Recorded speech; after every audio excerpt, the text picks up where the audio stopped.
Het 13e infanteriebataljon uit Assen is onderdeel van de luchtmobiele brigade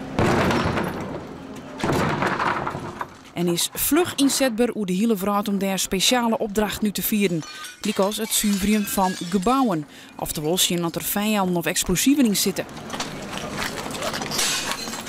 Dus optreden in welk gebied dan ook. En dan hebben we het niet alleen over uitzendgebieden, maar in dit geval dus ook het optreden in een verstedelijkt gebied.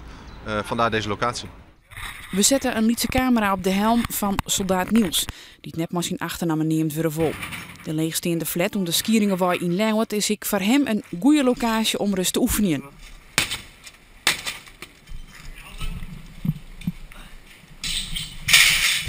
Nou, je leert hoe je het huis binnen moet zuiveren, zeg maar, als er een vijand in zit. Dus ja, daar leer je weer van, nieuwe omgeving, andere huizen, andere kamers. Ja, daar leer je juist van. Wat heb je net gedaan? Ja, we hebben een inval gedaan in een huis, een binnenstap gedaan. Dan dit keer zijn we door het raam gegaan en dat getraind. Nou, gaat goed. Het is natuurlijk een unieke gelegenheid om in zulke pan even te oefenen wat we eigenlijk in zijn oefendwarp in Mannewaard. Wat overigens een schitterend warp is, net wanken. Zoals de raam, echt het warm.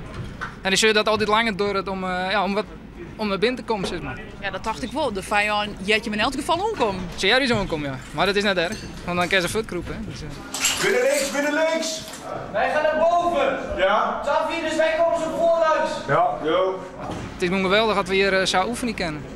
Dus ja, zo vind ik het wel natuurlijk. Een dag van een kazerne en dingen doen. Kom hier maar in de ding. Of daar.